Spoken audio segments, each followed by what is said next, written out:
This bitch episode 0, you know what I'm saying? No, tell me about it. I don't Stud. know. Stud. Boom, dicka, boom, dicka, boom, dicka, boom.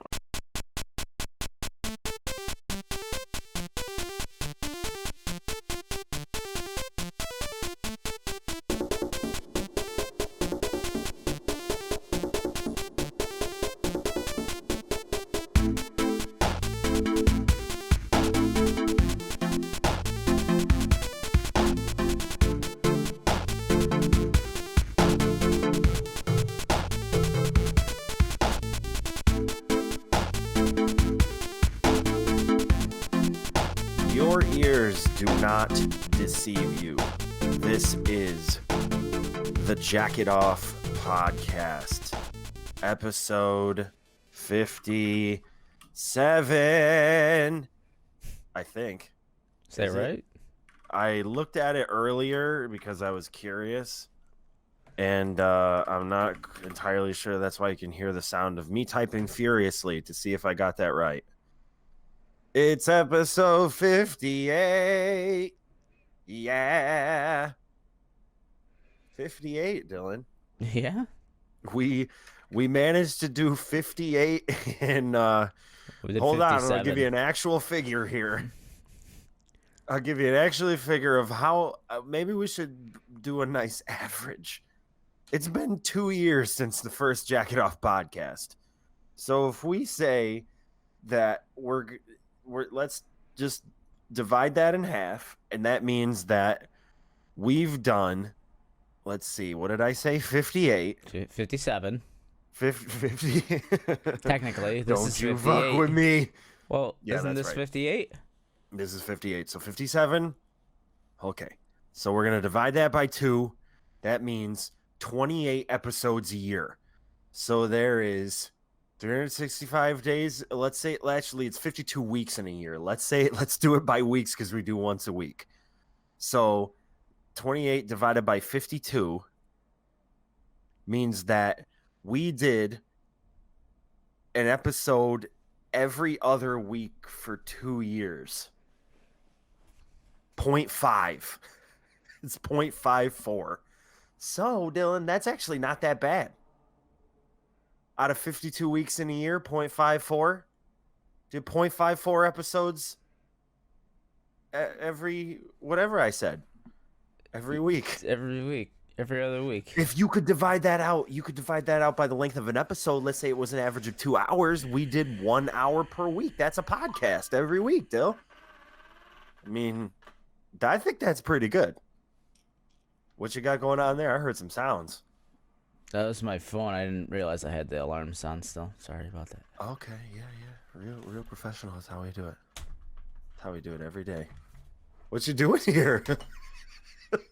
Shit's just moving around. I did not bring a drink in with me, Dill. I'm so ill prepared. My mouth is dry as a fart. I'm fucking parched. I got chapped lips. It's winter. I hate having chapped lips, Dill. Fucking sucks when you bite the skin off your lip because you're a fucking ingrate and you can't bother to put some damn chapstick on, Dylan. You just bite your lip skin off and then fucking drive into work with the heat blasting at your face. And it makes your fucking shit dry. What the fuck am I talking about? I have no clue. All right, listen, Dylan. Here's the format of the show now, okay? Okay, you got a format now? No, I don't. Format is such a strong word. It's really just a hastily thrown together fucking listicle style bullshit that I thought, would be funny. And God forbid that We'd be funny. God forbid that we'd be funny, first of all, but also the fact that, like, I would be able to use any of these things that I wrote down or that I put in here as actual material for a podcast. Odds are we'll do this and then we'll just go back to this standard bullshit. Who knows? Maybe Just some of do this it will once. stick. I don't fucking know. All right. Yeah, we'll let's- do it one time. This is our test the run? grand return is our test run of an actual podcast with actual segments. So, All right, what do we got? all right, the first segment, I thought we would get them off to a real fucking humdinger, Dylan, Okay, here we go. with some random facts from our friends at Mental Floss. Dylan, From Uncle John's Uncle bathroom John's reader. bathroom reader, dude. You just gave me the best idea. I'm gonna go buy an Uncle John bathroom reader, and we're gonna read one section of it per podcast. Perfect. I'm just gonna turn to a random page, and that's what we're gonna do. Take a stop at your local Cracker Barrel CVS. or CVS works too, and then pick one And up. then what I'll do too is I'll get one Far Side fucking comic, and I'll try to describe it to you. Don't be dragging over Far the Side. Gary Larson is schlocky. Dylan, I didn't and hit there's nothing record you on can my say about computer it. so you could come and drag Far Side through the mud, all right? Dylan, amazing fact number 1. If your dog's feet smell like corn chips, you're not alone. The term Frito feet was coined to describe this very particular scent. What? How does that make you feel?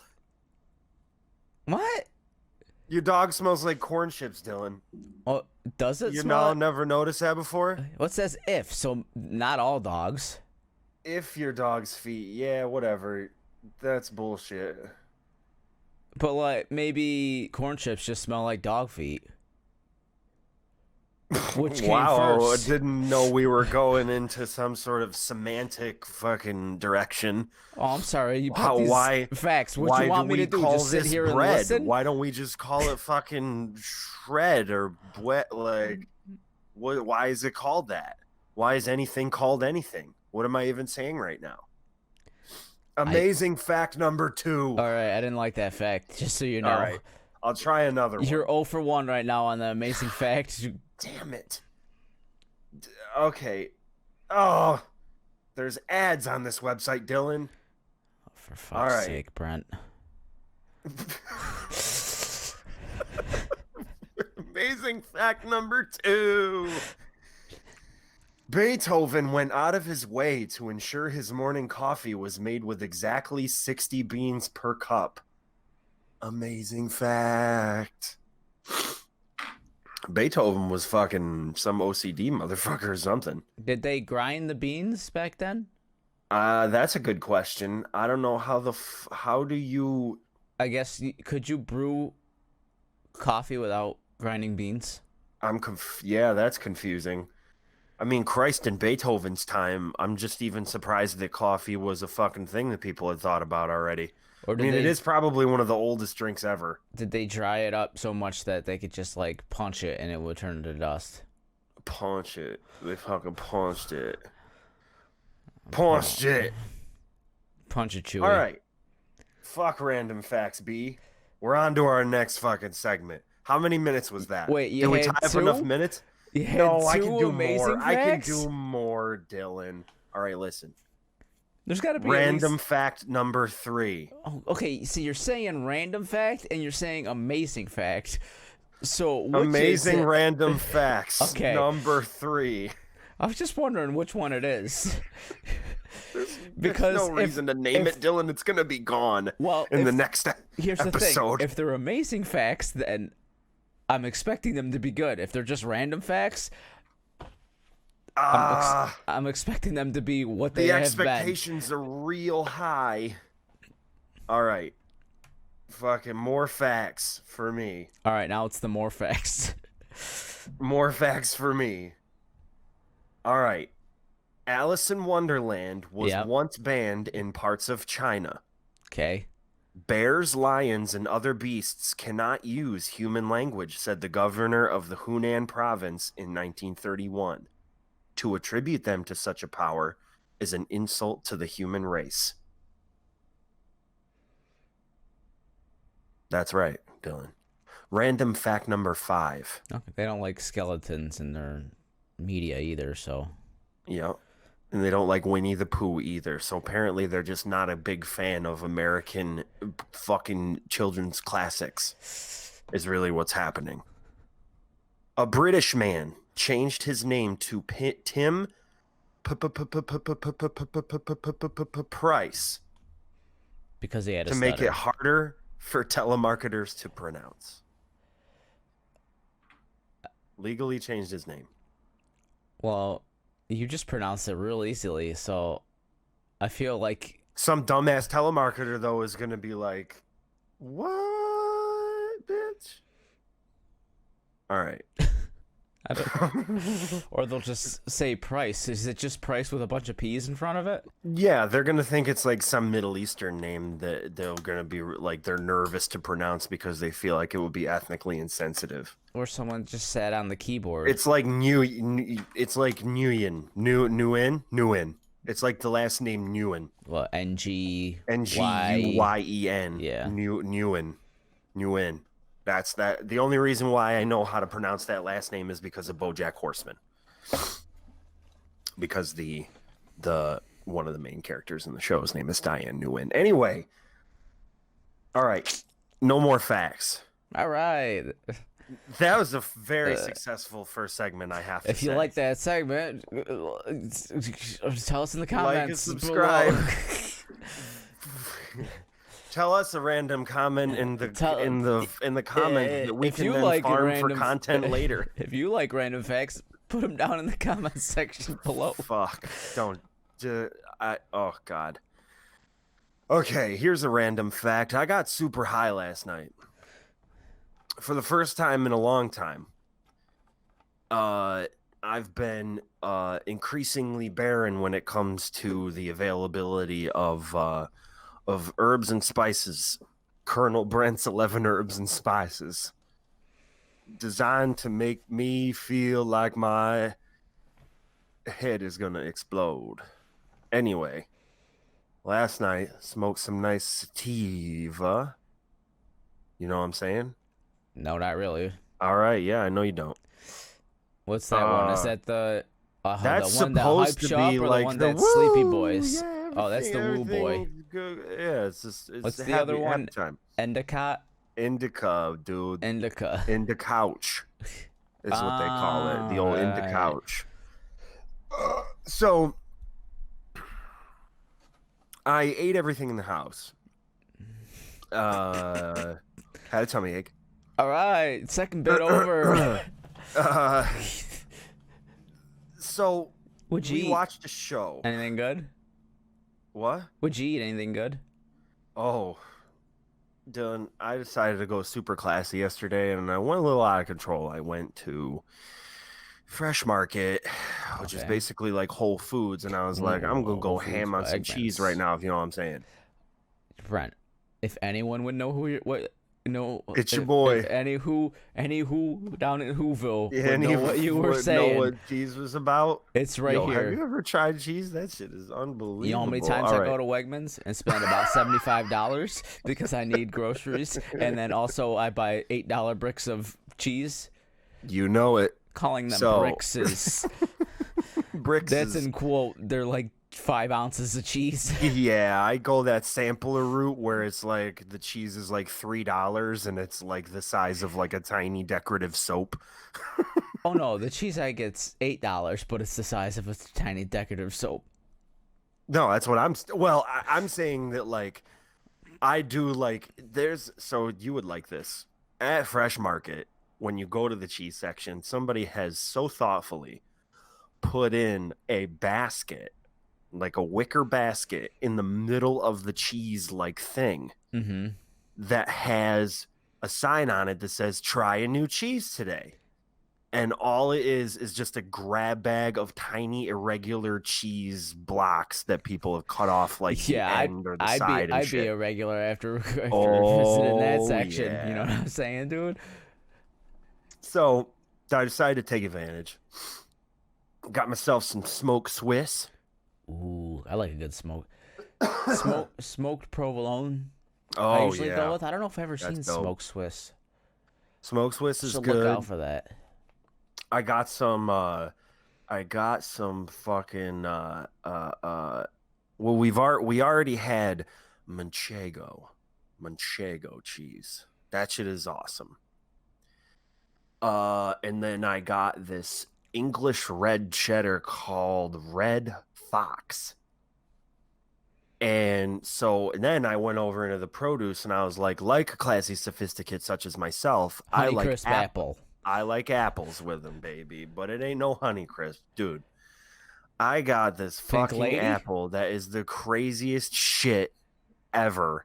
I didn't realize it when I bought it, but it's called a lacy red. Mm-hmm. Lacy red. And when I cut it open, I was literally almost alarmed. It's red and white tie-dye in the middle of the apple.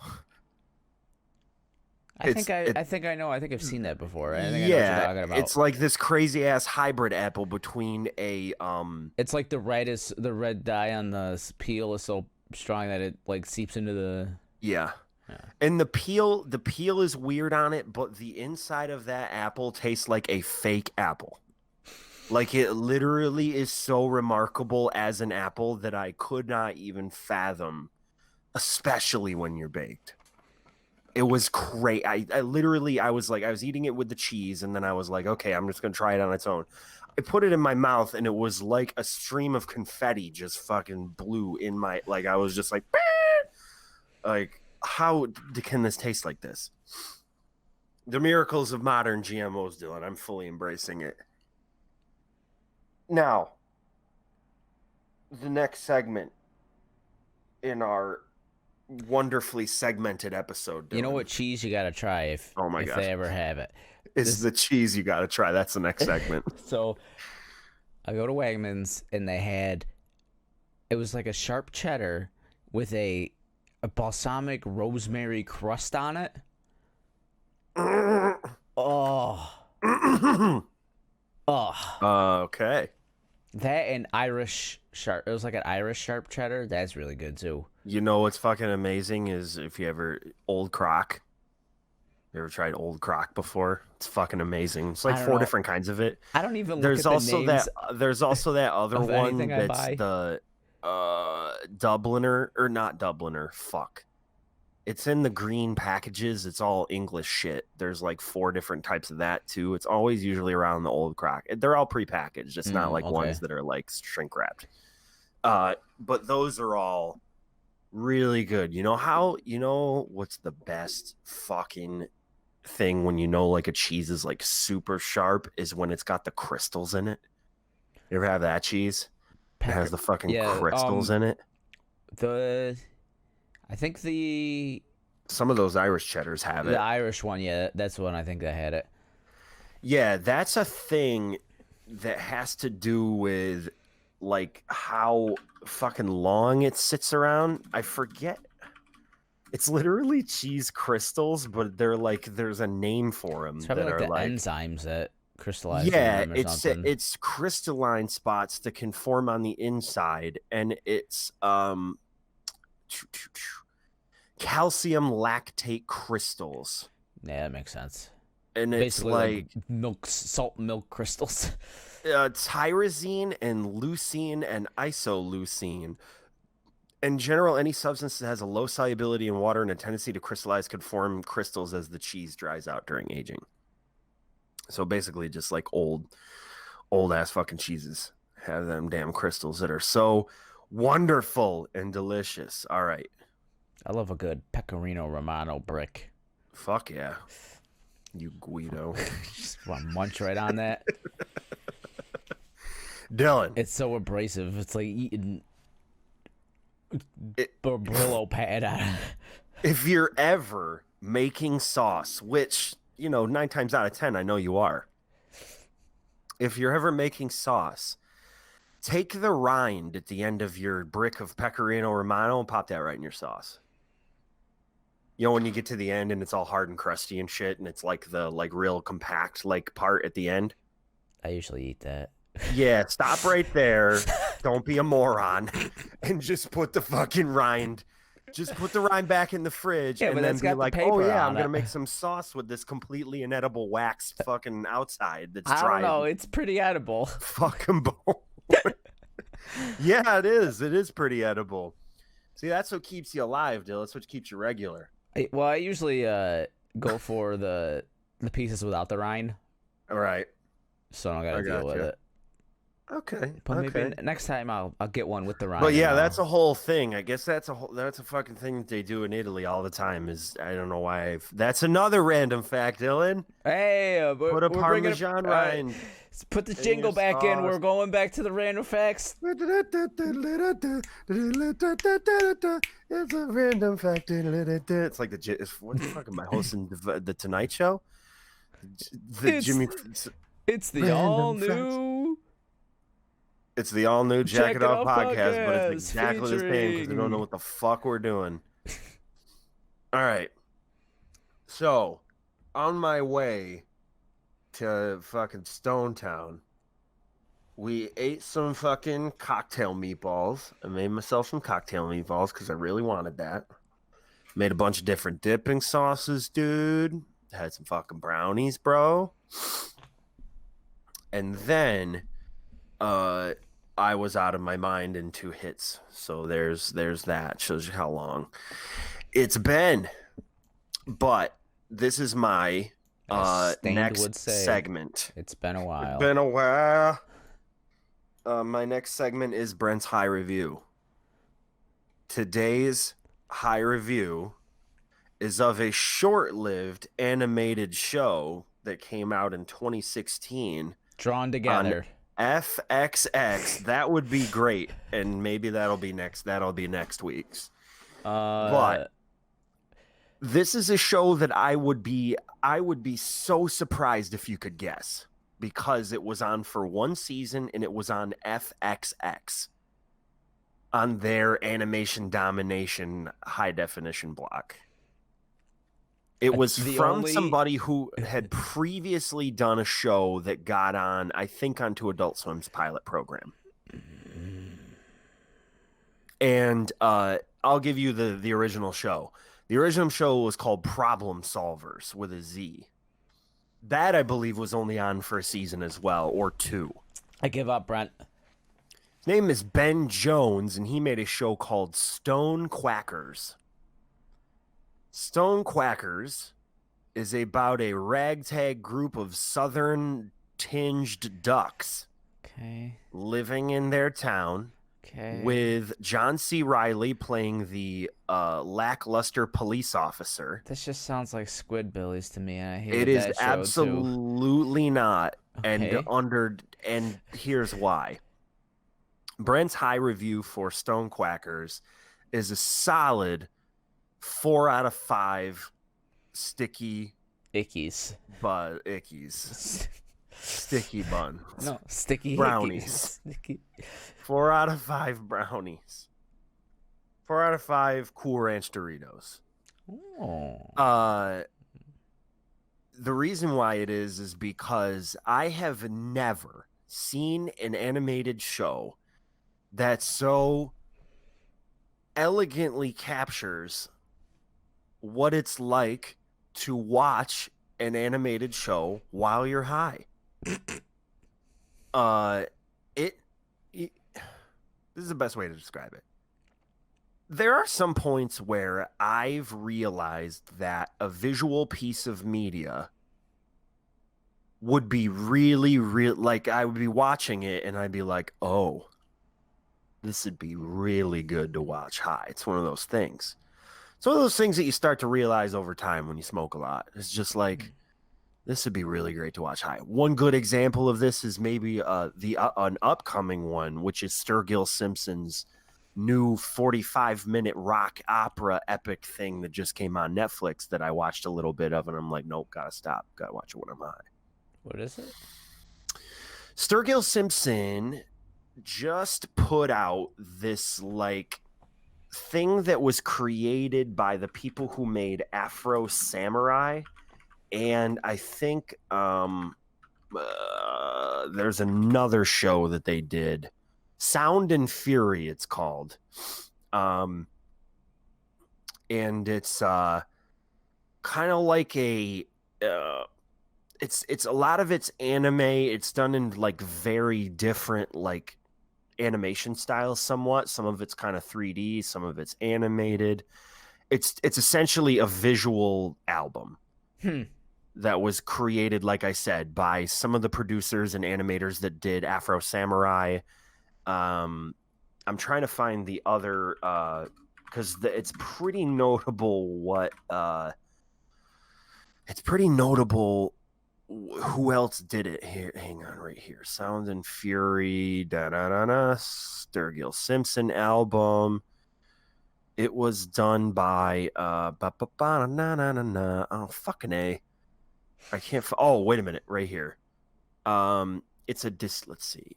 Its release is accompanied by written and produced by Simpson with Japanese director Junpei Mizusaki. Let me search for him. He did the Batman Ninja series. It was the first Batman anime series. Yeah. That was so that's the two that it was that and Afro Samurai was the two people that were behind it. So really pretty stupendous. So I was definitely like, wow, that's got to be something I got. But getting back to Stone, is that your next high review? That's probably going to be the next high review. Yeah. Assuming I get some more supplies, which I definitely got to do. I was having some along with my herbs and spices last night. I was also constructing myself what I called a Manchester mule. You may recall a certain young sophisticate left a bottle of gin at our party, the Halloween party. Mm-hmm. I took said bottle of high-end delicious gin and made it into some beautiful cocktails. Whoa, you just moving around the fucking camera over here, son? Don't worry about it. You're wiggling it around on me, You're baby. the only one that can see this camera. Yeah, I know. It doesn't matter. So if you didn't say anything, yeah, it wouldn't have mattered. You could have just left it alone, couldn't you, Brent? Anyway, listen. Manchester Mule is what I call it because it's made with gin. And that's a very popular drink in the UK. So that's what I thought. That was my thought process. Delicious, highly recommend it. Use Gosling's Diet Ginger Beer. Real good shit. Keeps the waistline down, you know what I'm saying? Stone Quackers. As you recall, I gave it a 4 out of 5. It is absolutely a completely fucked up show. I don't know. I understand why it didn't go for more than one season because, as I so mused when I was totally baked, I said I feel like either I get it, or you don't. And it feels like most shows get canceled because they're either too smart or they're too weird. That was my overall takeaway. Too smart or too weird. That's why shows get shit canned. But, what can you do? Next segment. Here we go. Round 3. The next segment. All right, Dill. So sometimes I like to pontificate about fucking a lot of different things. But one of the big things that I love pontificating about is fucking real rock stories. Real rock stories. I have the ones that I tell all the time. I'm one of those people that is really fucking super annoying when it comes to shit like that, where I'm like, did you guys know that, like, fucking Ozzy Osbourne snorted a line of ants at the Beverly Hills Pool Club during the Motley Crue tour? In context of the time, like, it was really rare that those two, and then I say a lot of shit and then nobody is even remotely interested. Well, here's the thing. What I'd like to do, if you would indulge me, all right, is I'd like to read ones, or I would like to enlighten myself about ones that I've never heard before, or ones that I feel like deserve more, like, recognition in terms of weird ass rock stories, those things that I love so much. And the one that I want to talk about today is the Led Zeppelin mud shark incident. Are you aware of the Led Zeppelin mud shark incident? Does this have to do with a pool? No, it does. Well, it's possible that it does. Like I said, for the first time, I'm learning about a new story that I wasn't quite familiar with regarding some real fucking crazy ass debauchery. That's what I'm trying to learn myself right now. Didn't David Bowie poop in their pool? Well, we should probably look into that. I'm pretty we sure. should, because that sounds very intriguing. Okay, I thought. So maybe... you're pretty sure David Bowie pooped in their pool? Yeah. Okay, I'm gonna make a note of that. I thought maybe next week that'll be our real rock story for next week. I thought maybe that's mud shark was a cheeky it was way a of euphemism. Saying, euphemism David for... Bowie left a mud shark in Led Zeppelin's pool. Yeah. Oh mate, what? Why'd you leave a fucking mud shark in the pool, man? That's fucking bonkers. Now I have to clean it all up. Fucking ridiculous. I'm gonna go play my double neck guitar really good in the other room. See, that's how that situation went. All right, baby. Let's get to getting. Am I getting to getting? All right, what do you got? Go. I'm looking for the poop real quick. The mud shark incident. The Edgewater is a hotel in Seattle, Washington that is located on a pier over Elliott Bay. It's currently the only hotel in Seattle that sits over water. In the 1960s, the Edgewater became a popular destination for famous rock stars, including the Beatles, the Rolling Stones, Frank Zappa, and Led Zeppelin. The Edgewater is unique because in the past it allowed customers to fish from their rooms on the north elevation. On July 27, 1969, Led Zeppelin performed at the Seattle Pop Festival and stayed at the Edgewater. The band was known to have wild parties and was also often joined by groupies. According to Zeppelin's road manager, Richard Cole, during one incident, things between a fish and a sexy redhead got a bit intimate. On this day in question, Cole was in his room fishing with drummer John Bonham when they were joined by some women. Okay. Fallacious women. Cole and Bonham had caught a large collection of sharks, at least 24, stuck coat hangers through the gills. Yes.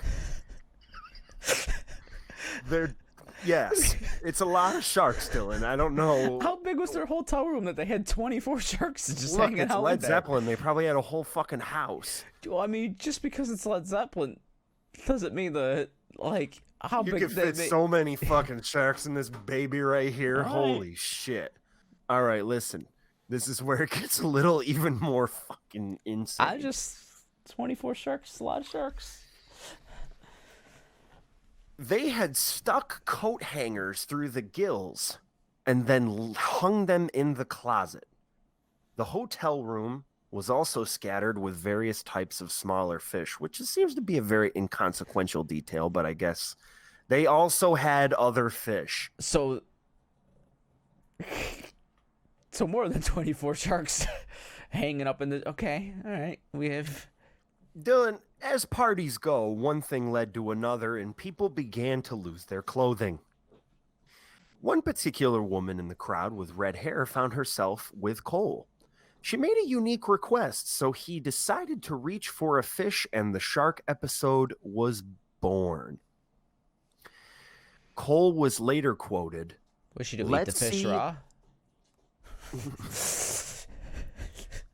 There's a lot to unpack there, so I'll just leave the backpack at home. Cole was later quoted, "Let's see how your red snapper likes this red snapper." Hi-oh! It was the nose of the fish, and the girl liked it. There was nothing. The nose of the fish? There. This is a mud shark? I don't understand this next statement. Did you say it was a mud shark? It was a mud shark, but maybe they're saying he was trying to make a funny by saying, "Let's see how your red snapper likes this red Yeah, I snapper." got that. There's a joke. You ever hear there's that joke about the red snapper joke? I don't know. I'll have to look it up. There's a Oh, so you put that Yeah. on the list along with the David Bowie poopy and the red snapper joke. yeah. All right, so I'm gonna say this next thing. I don't understand. I don't know where I'm headed with this. There was nothing malicious or harmful, and Mark Stein of Vanilla Fudge filmed the whole thing. After the story was published by the media, a large collection of rumors began to circulate, but many were exaggerated. The band received bad press, so they stopped talking about the event. In No. 1973, Led Zeppelin returned to the Edgewater, and the band was officially banned from the hotel after it was discovered that they had caught 30 mud sharks and left them under beds, in closets, elevators, hallways, bathtubs, and all over their rooms. They threw stuff out the windows into Elliott Bay, including beds, TVs, mattresses, lamps, drapes, and glassware. Since that time, Robert Plant has been welcomed back to the Edgewater. The mud shark incident remains one of the most popular rock stories from the 1960s. Imagine, I learned myself something today. Probably nothing that I can say at a party, but so they spent like probably one full day fishing. Because you go fishing, you don't really catch that much, right? It says at the beginning of this that somehow the pier that's over the bay that this hotel sits on, I guess it allowed customers to fish from their rooms. So my guess is that all they did was put fishing rods out the window, and they were allowed to go about their business. And then when they heard, like, oh, there's something on the line, they can just fucking pull that shit in. You're right. Yeah, but you're in your room. Caught 24 mud sharks and other fish.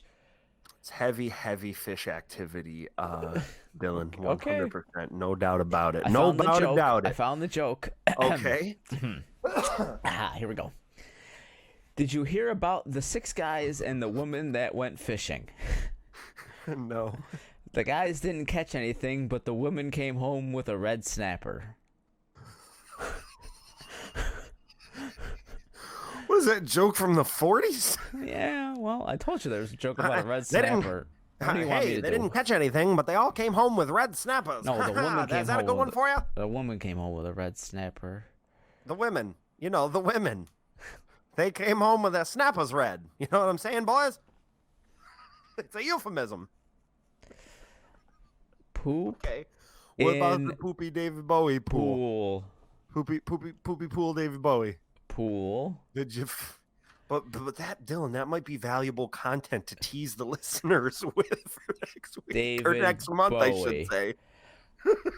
Maybe. David Bowie. Are you sure you're not thinking of Caddyshack, Dylan? It's a common mistake. No. Is that what I'm thinking of?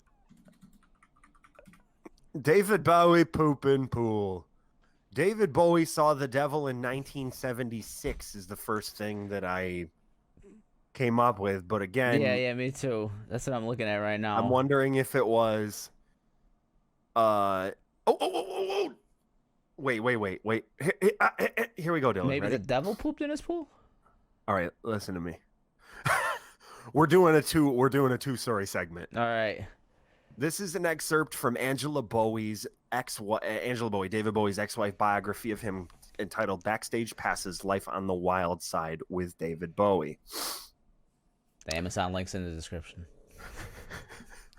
Yeah, Please use our creator. please use our creator code. Amazon subscription link. We get to whatever I don't know how to set that 10 up. cents. God, we just wrote a check our ass can't cash. I'll cash it. The bank's open tomorrow. No, they're not. That was a beautiful Art Deco house on 6 acres, an exquisite site property, and a terrific value at just $300,000. But he took one look at a detail I hadn't noticed: a hexagram painted on the floor of a circular room by the previous owner, Gypsy Rose Lee. A great deal of coddling and reassurance got us through that crisis, and I went and found the Dahoney Drive house built in the late 50s or early 60s. It was a white cube surrounding an indoor swimming pool. David liked the place, but I thought it was too small to meet our needs for very long, and I wasn't crazy about the pool. In my experience, indoor pools are always a problem. So there's clue number one. We know it's a rich asshole's house because it's got an indoor pool. This one was no exception, albeit not in one of the usual ways. Its drawback was one that I hadn't encountered before and hadn't seen or heard of since. Satan lived in it. With his own eyes, David said, he'd seen him rising up from the water one night. Back to Wally Emlark I went, this time with a tall order. David wanted an exorcism. A Greek Orthodox church in L.A. would have done it for us. There was a priest available for such a service, the people had told me, but David wouldn't have it. No strangers allowed, he said, so there we stood, with just Wally's instructions and a few $100s worth of books, talismans, and assorted items from Hollywood's extensive collection of fine occult emporia. There he was, then primed and ready. The proper books and doodads were arranged on a big old-fashioned lectern. The incantation began, although I had no idea what was being said or what language it was being said in. I couldn't stop a weird cold feeling rising up in me as David droned on and on. There's no easy or elegant way to say this, so I'll just say it straight. At a certain point in the ritual, the pool began to bubble. It bubbled vigorously. Perhaps thrashed is a better term, a manner inconsistent with any explanation involving air filters or the like. As David watched this happening in absolute terror, I tried to be flippant. Well, dear, aren't you clever? It seems to be working. Something's making a move, don't you think? But I couldn't keep it up. It was very, very strange.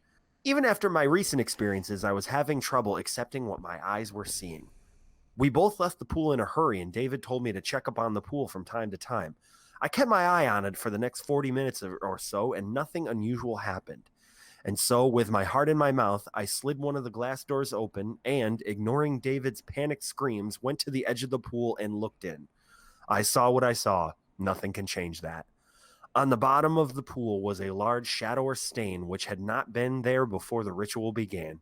It was in the shape of a beast of the underworld. It reminded me of those twisted, tormented gargoyles screaming silently from the spires of medieval cathedrals.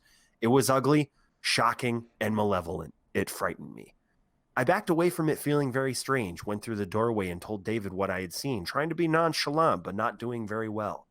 He turned white but eventually became revived enough to spend the rest of the night doing coke. He wouldn't go near the pool, though. I still don't know what to think about that night. It runs directly counter to my pragmatism and my everyday faith in the integrity of the normal world, and it confuses me greatly. What troubles me the most is that if you were to call that stain the mark of Satan, I don't see how I could argue with you. David, of course, insisted that we move from the house as quickly as possible, and we did that. But I've heard from reliable sources, Michael Littman, for one, the property's real estate agent, that subsequent tenants haven't been able to remove the shadow. Even though the pool has been painted over a number of times, the shadow has always come back. Bah, bah, bah. Bah. So, nothing to do with poop, huh?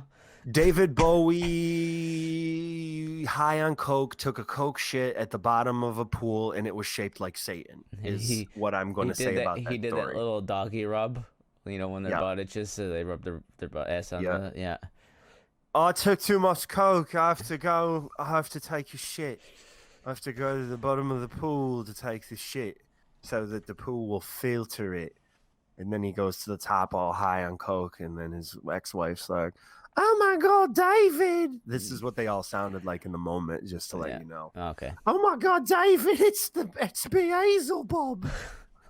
The devil smells like corn. The pool smells like fire and brimstone and sulfur." No, that's just my shit. Stop freaking out like that. It's stupid. Give me that coke mirror. I've got to do some more coke and then write "Let's dance" because I want to dance. Oh, let's dance. Put on your red shoes and dance the blues.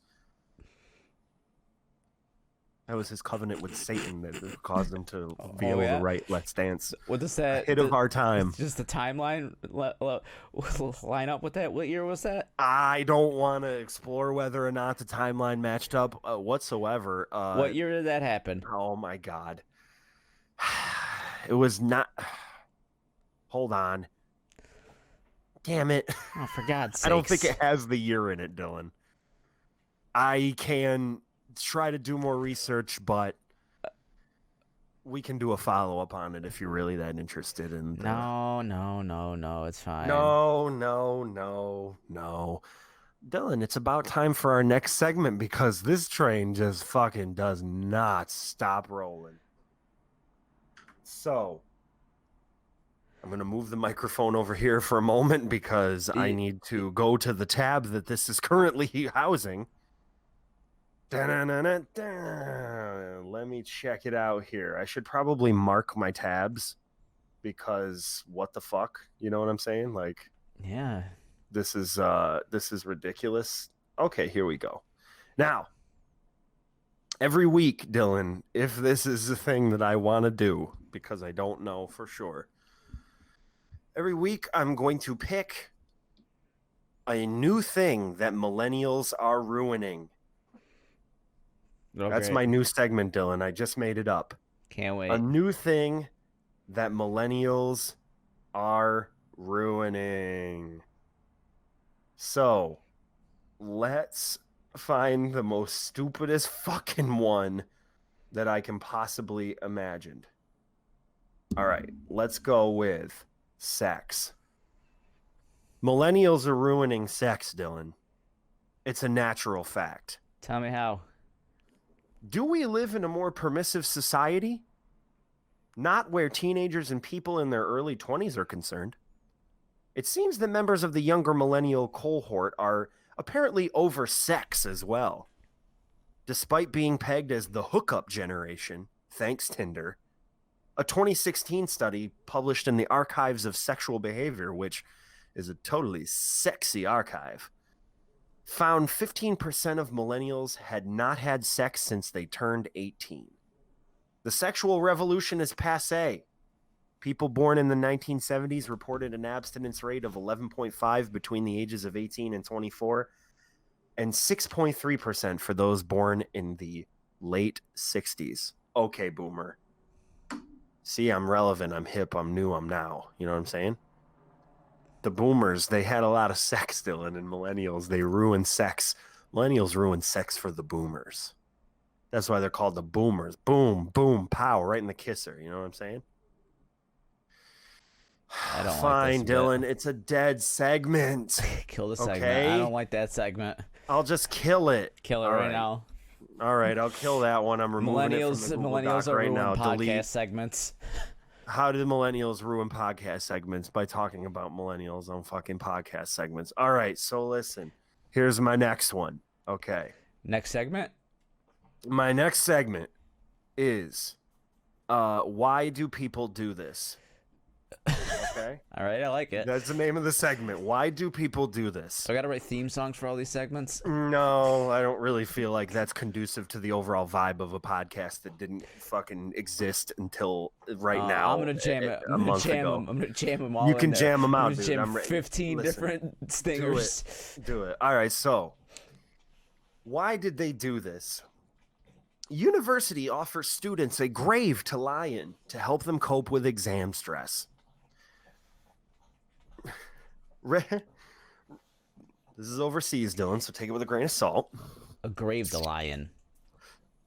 A grave to lie in. Is there a casket in the grave? No, I'll describe to you the scene that which we're beholding for those people that listen to that audio. You know what I'm saying? I'm sorry to ask. Radboud University in Nijmegen. I pronounced that correctly. Don't call me on it. Don't research it, and do not look that up. Come again? Has dug a purification grave. Okay. To help students reflect on the futility of their existence. And by this headline's admission, it's certainly different. It's actually a Dutch university, Dylan. That's why I couldn't pronounce any of the words that I was experiencing there. So, what I'm seeing right here is a girl who has on a purple padded trench coat, double breasted. Not the girl, the coat. Or, yeah.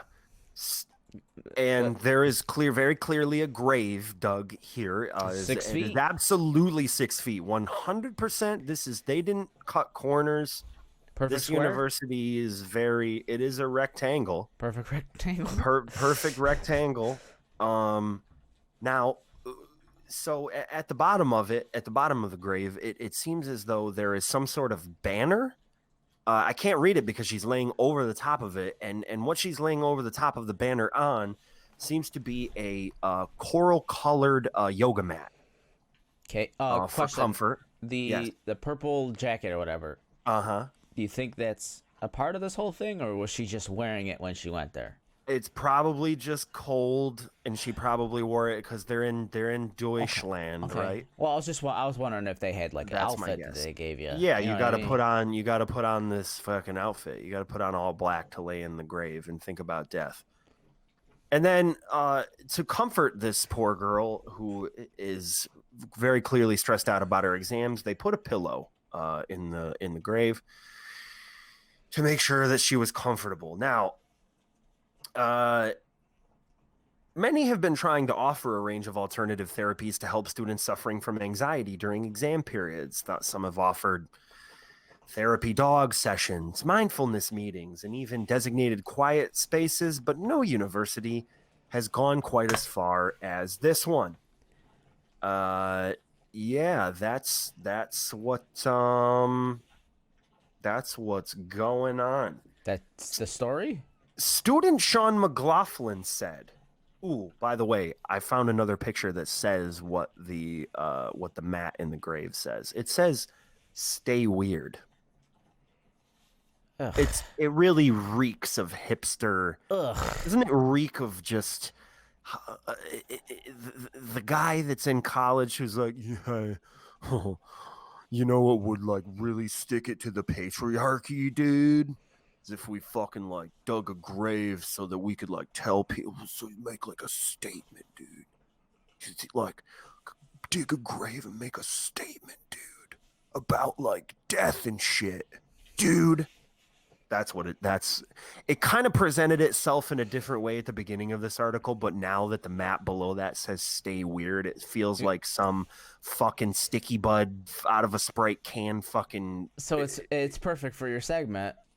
Why do people do this? That was the segment. That's what it was called. That's right. Why do people do this? Why do people do this? And I explained. and that's your answer right there. We figured it out. All right. So Because people are dumb. I don't. Why would you want to lay in a grave? I'd just be like, oh, this is nice.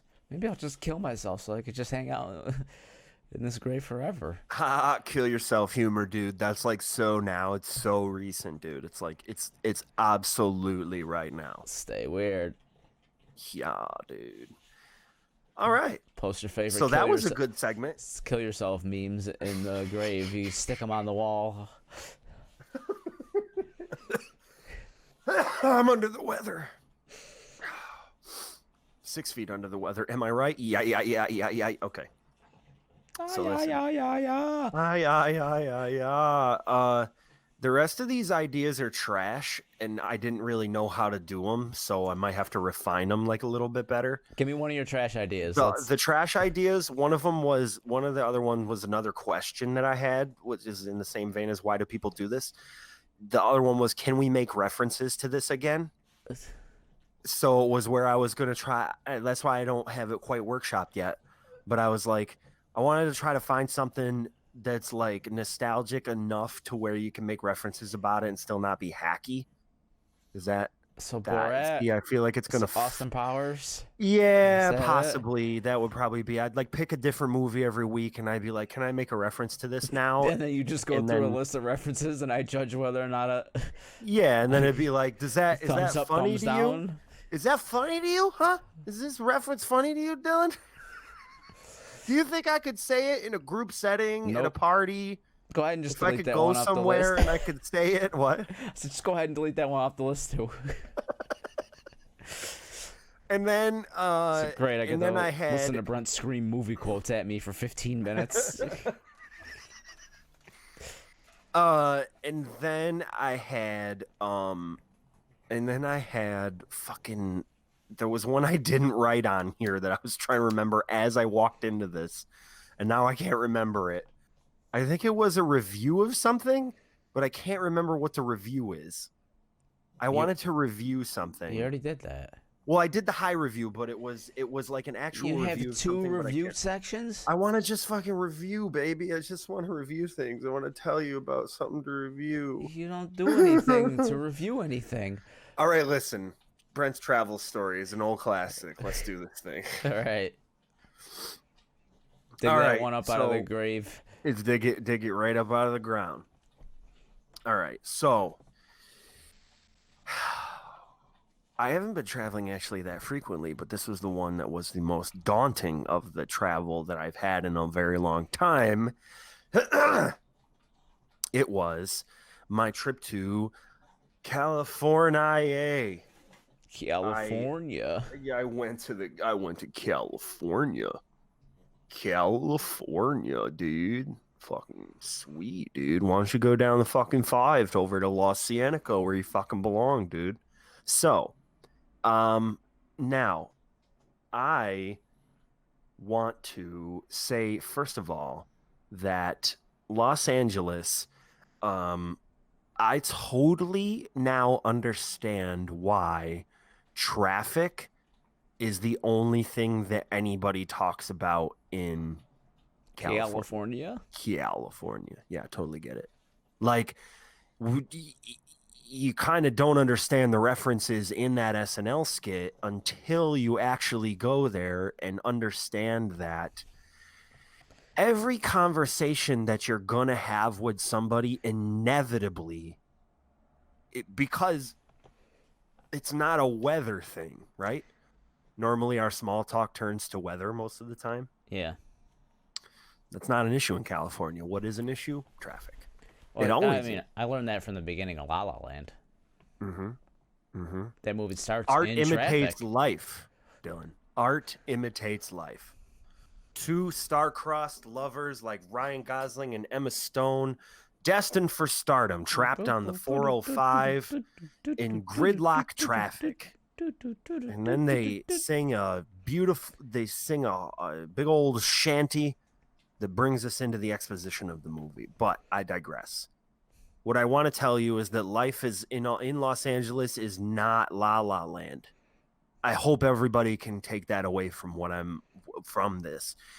It's not La La Land. I thought to myself during this very brief period in the LA area, in Irvine, California, and Burbank, and all of these areas that, maybe I could get out there and see what California has to offer. Maybe I can just. I heard there's a lot see of the shit in the sights. streets. So I didn't get to that part. Maybe that's San Diego. That would be the outskirts of Los Angeles and San Francisco would be where the Francisco, that's tent what I meant. cities are, the tent cities, as we know, for the homeless and downtrodden. I didn't get to see those. Popular attraction now, really. I mean, it's probably one of those 7 greatest wonders of the world. I did find myself bum fights. Remember bum fights? I'm gonna say that can we make references to this again? Let's bring that bit back, Brent. All right. We should just bum do it for fights. something different, though. Maybe not movies. Maybe stuff that's completely inappropriate that we can't say anymore. Maybe that's the better idea for the bit. Like, we'll go and watch Eddie Murphy Delirious and say, "Can we make references to this again?" And then the answer inevitably is no. No, we can't. No. For a lot of reasons. Did So they just sell anyway, bum fights on TV. Am I they have it misremembering on that? like HBO or I something. feel like you could buy VHSs of bum fights. You absolutely could. Like late 100%. night Comedy Central. Yeah. There'd be commercials for bum fights.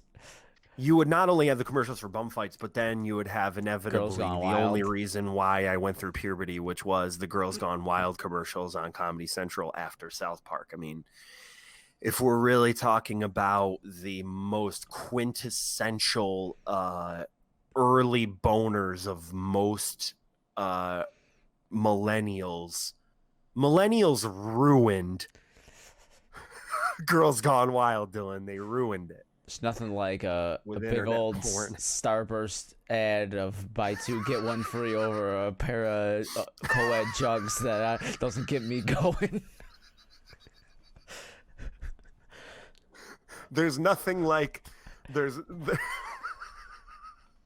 nothing like a couple comic book pals going over a set of boobs like nipple pasties to really make me want to steal my dad's credit card and buy 2 VHS copies, although he probably already had them, as did most dads that watch Comedy Central at the same time that we did.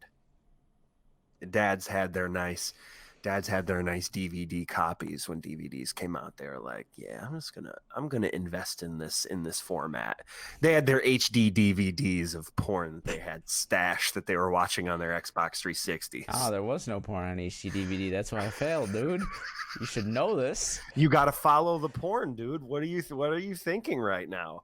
You gotta follow it. All you could do is watch King Kong. Ooh. Thanks for that one, Peter Jackson. You dick.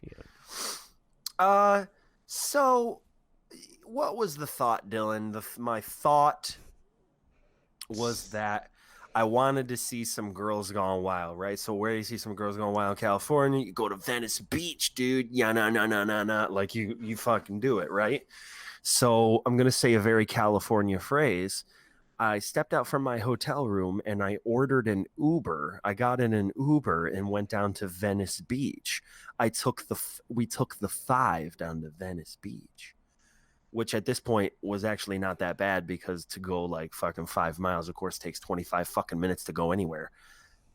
So that was the closest thing that I could possibly go to that would have been considered a tourist attraction in California. Spot. A hot spot, right? Unfortunately, though, Dylan, I think you'll find that based on the day of the week and what happened, I don't think it's a very hot spot. Well, didn't you also go like a couple weeks ago in like September or October or something? Yes. And also the other consideration beyond that is that I was there on a Wednesday. Okay.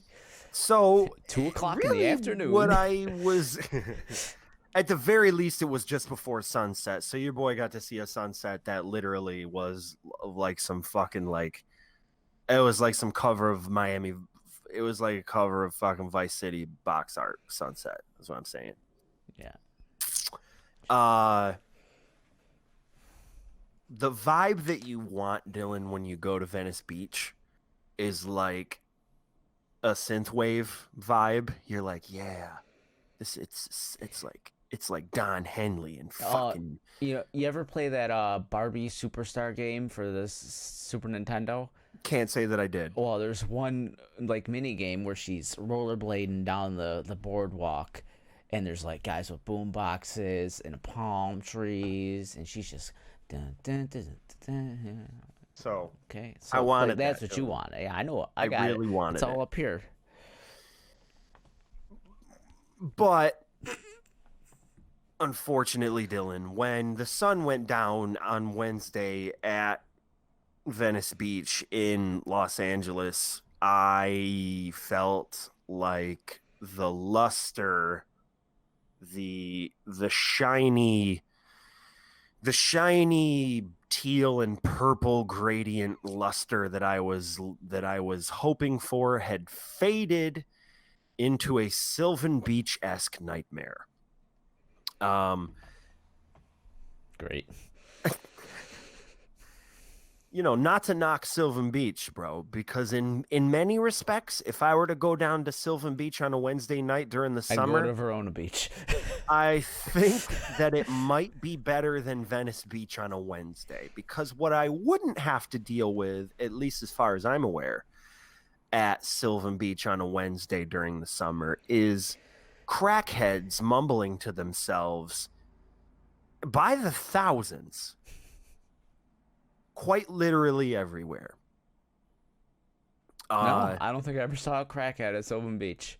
Uh, and so, um, it's worrying, you know. This is the never meet your heroes type of thing. And look, the same can't be said about the rest of California because California literally makes up the entire west coast of America by a large margin. So that let's just say that there's a lot of parts of California that I'm sure that if I were visiting there, I would really enjoy. Venice Beach, no. It is 100% a cesspool of epic proportions. The beach, absolutely unreal. The beach itself, it is easily the most picturesque and insane beach I've ever seen in my whole life. Every sunset you and I have ever seen in our whole life can suck a dick compared to this sunset on a Wednesday. Just Wednesday. Strolling down, and it was like I unlocked a new fucking color. It was like I had just gotten to the last level in Outrun. Like, holy Lord. But again, you know, it doesn't bring out the best in people. It really doesn't. The local color was out, and I didn't like that particular shade of color, Dillon. It was unsavory. So I didn't stay down there for very long.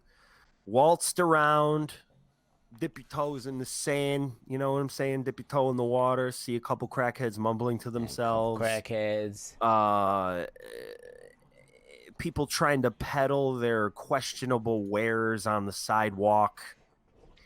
And a lot of panhandling and hassling and yelling and hooting and hollering and carrying on is what was happening. So I decided to go to the hipster ice cream place and get myself some Cookie Monster ice cream with Cookie Crisp cereal smashed into the top of it. Hey? It was absolutely delicious. You know, that's what it was. You know, I flew out to California for a fucking ice cream cone and some crackheads. That's how we do it. That's how they do it in California. That's how you California knows how to party. California knows how to party. Speaking of knowing how to party, Dillon, I see that you may have participated in some rock band last night. What did you do? I was just playing Rock Band. You just straight up froze.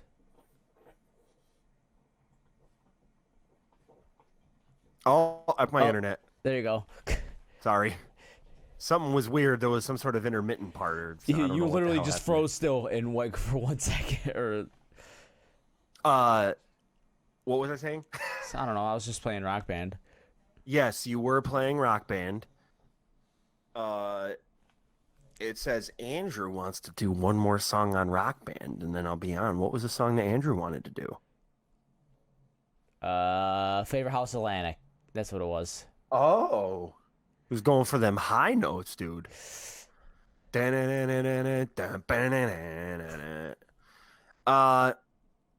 All right. I think, Dillon, I might have remembered my other segment. I'm pretty sure I did. And it was, if I can find the fucking, if I can find the tab. I got her. All right. I don't have a title for it. Oh, and no. There's probably a more clever title for it. Let's workshop it. What's the idea? So the idea is like weird news, but that's a real stupid name. Like I want it to be like stuff that's like I don't really know how to do it. Amazing where it's not facts completely that It's happened not in amazing news. facts. I don't want to do that, Dillon. I want it to be something else. But like I just saw this article like a little while ago and I was like, this is really just fantastic. The News Wire. The News Wire. Man gets really stoned after drinking McDonald's sweet tea.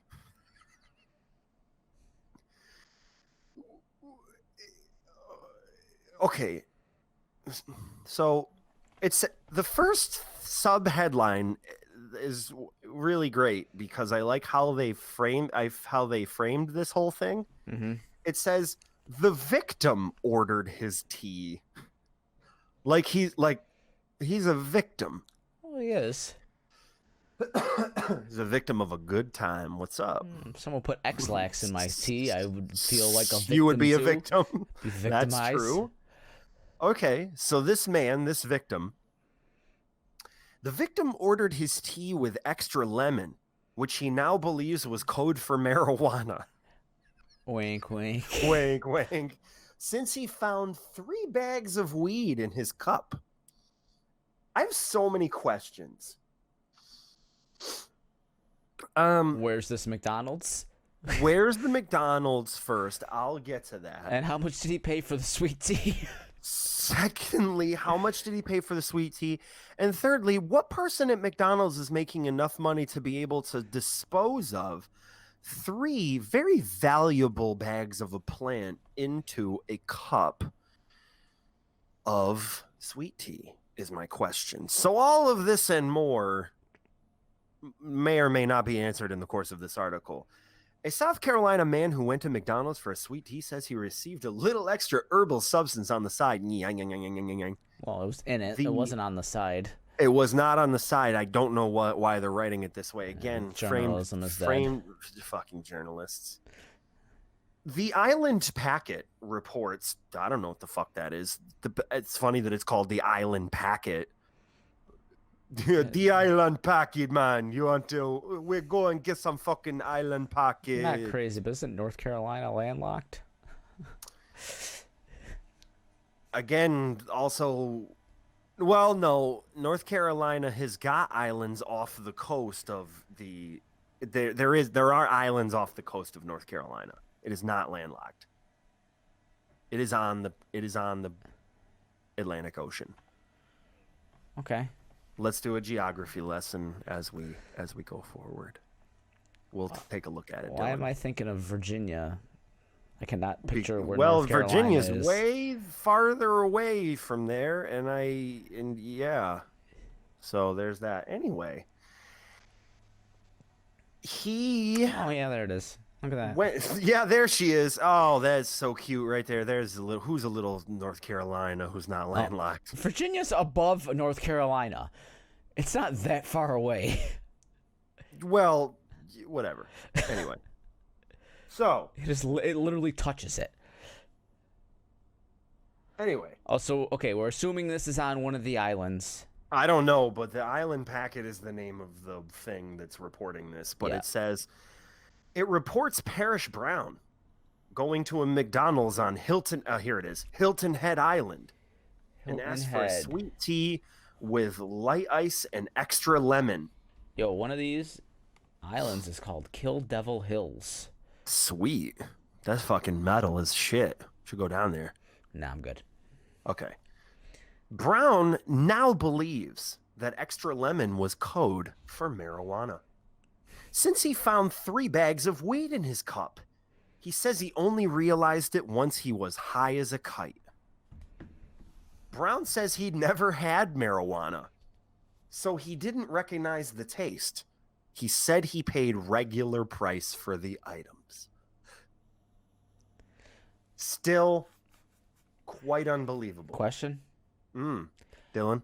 Okay, so they were bags of weed in the tea. How did he get high from it if they were in bags? My guess is that maybe the bags might have leaked into the tea somehow, or they had emptied the bags into the tea or something, and they're not saying it. Was it like cold brew correctly?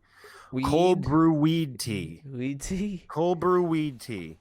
The weed was powdered for the ease of mixing, like Metamucil.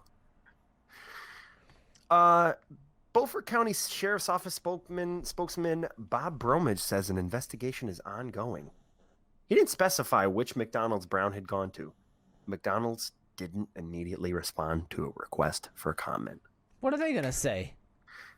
Yeah, Oh, we we're don't, sorry. like, We thought we everyone knew that don't extra lemon meant weed in your know. tea. That's Yeah, on us. that's like totally like my bad, kind of. It's like every manager in the McDonald's is just high as fuck and they don't even know what the fuck. I mean, that's every McDonald's in America, though. I mean, if you've ever been served a burger by somebody who's not completely baked, I can't even imagine you were at a McDonald's. Like, there's no way that you were at a McDonald's. And then they wonder why there's pickles on your hamburger when you order no pickles. I don't get it. Well, because you went to McDonald's and everyone's high. Listen, you know, it is what it is. So Dillon, back to our most fucking illustrious of actual segments that the show is constructed on. Is it? Yes. Oh, okay. I didn't know. Have you played any good games lately? Nah.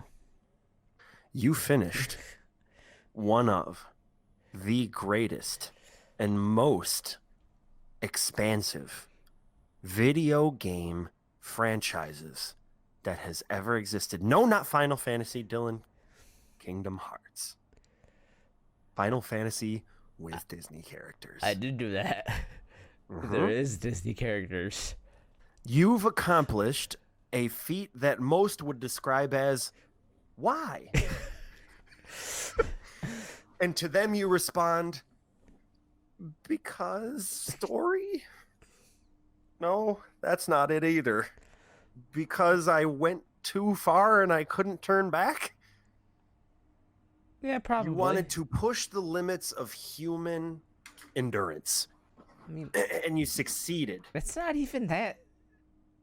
You say that, but like those 7 games could take less time to beat all of than one Final Fantasy game.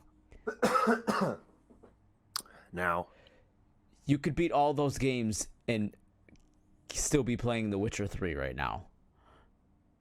Is The Witcher 3 100 hours? Yeah. Easy. Without the DLCs. Well, Dillon, that's a lot. It's a lot of hours. Don't be throwing it in my face. I'm just curious. I want to see total play time. I don't even know how to like even quantify that. Like pretty much every let's see.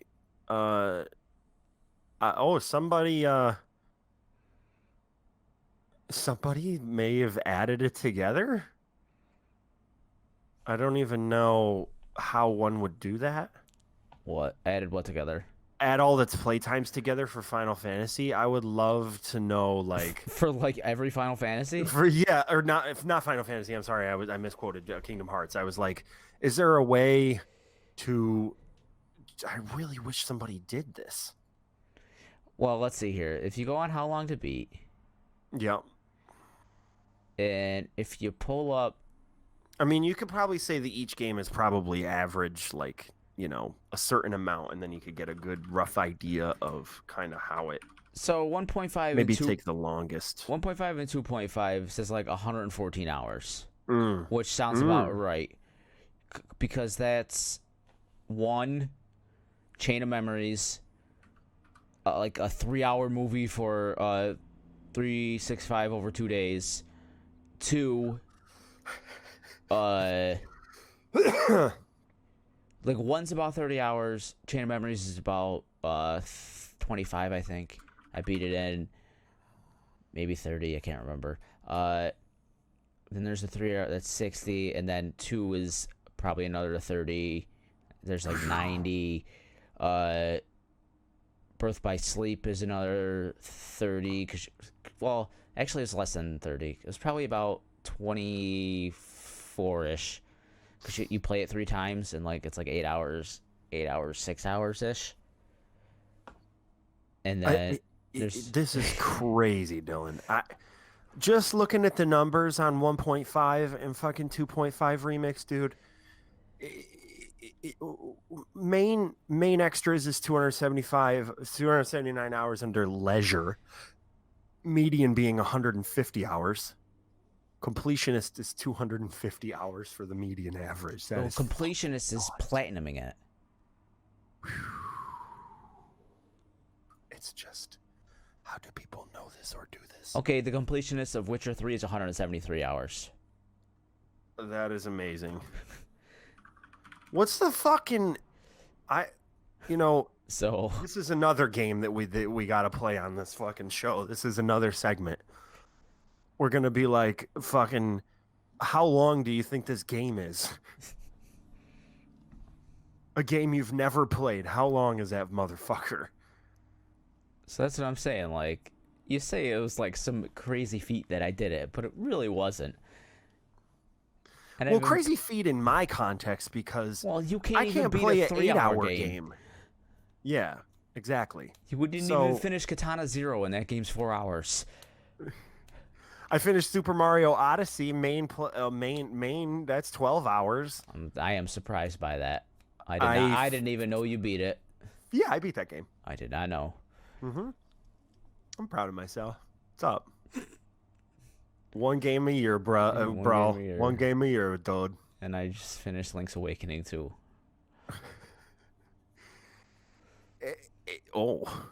Destiny 2 completionist is 98.5 hours. That's pretty hot. That's a hot game right there. I feel like there's got to be a list of like the longest games ever.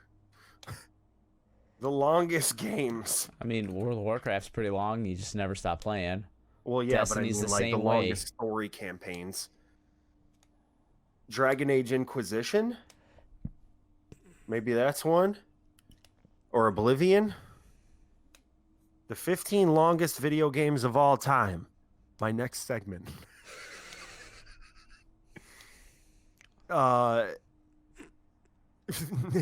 Skyrim's definitely on there. Yeah, 100 plus hours Divinity Original Sin. Yeah. Baldur's Gate 2. Final Fantasy 14. Fucking most are 40 hours. Xenoblade Chronicles 2. Oh, yeah, Persona really 5. Long. Oh yeah, that's real long. 150 plus hours. Assuming you don't use a min-max guide is what it says. That's if you do everything though. Mm-hmm.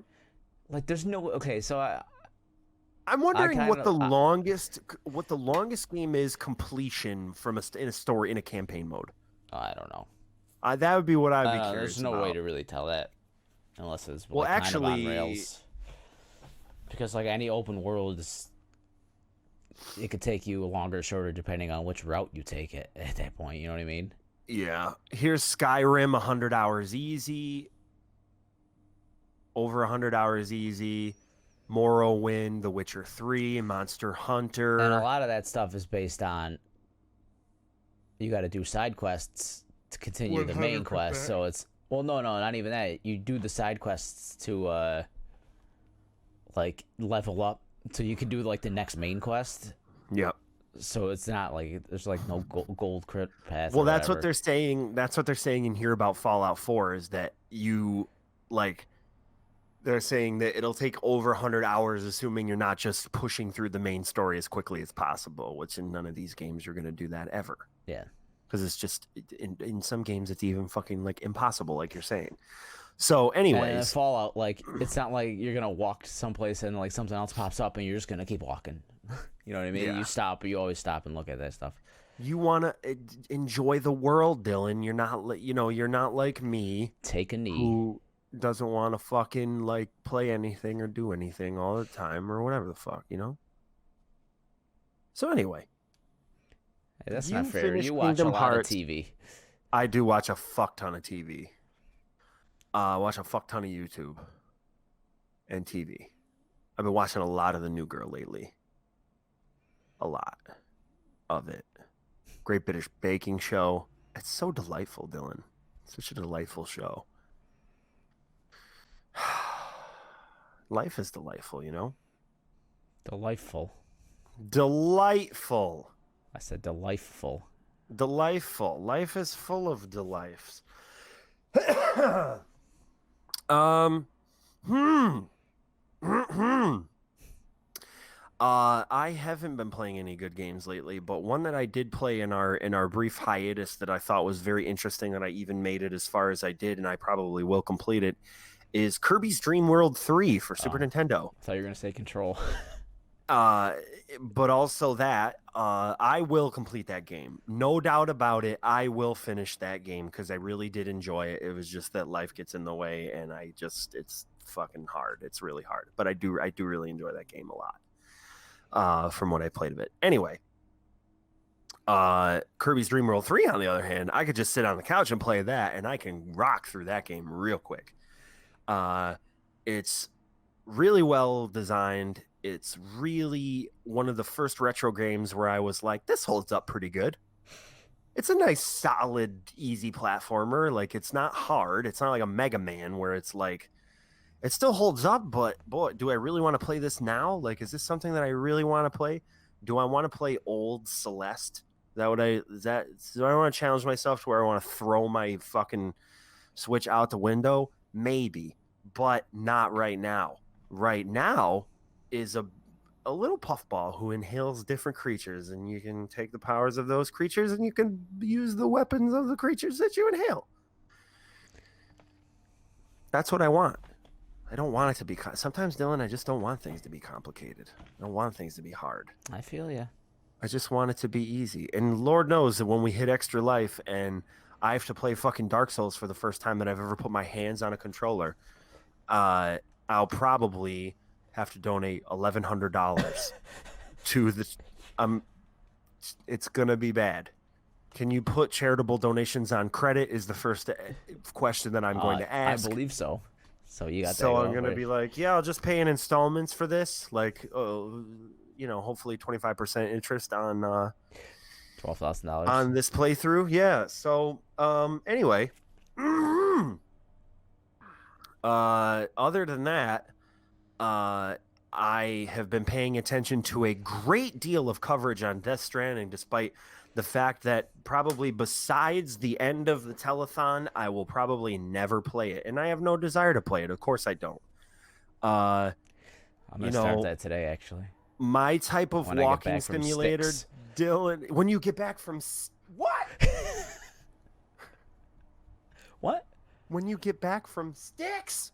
Yeah. Are you kidding me? You know, the famous rock and roll band Sticks. The famous, when I get back from Sticks, the famous rock and roll band, The Grand they're Illusion? going to play all their hits, Man of Blue Collars, and they're going to play Illusion of Grandness. Grandeur, probably. Grandeur, Illusion of Grandeur.